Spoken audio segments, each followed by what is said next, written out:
Look at this. Oops, going off trail here. So far these shoes are keeping my feet dry.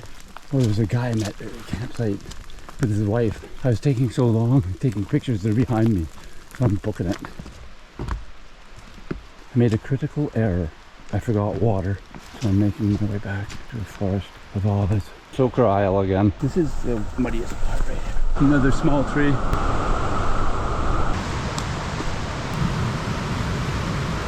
That's me. Man, that trail was cool. Man, running pretty high.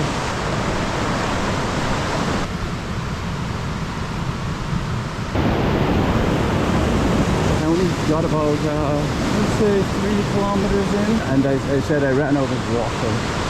Idiot. Fool. I think I'll jump in there later. Just, you know, a good camera angle.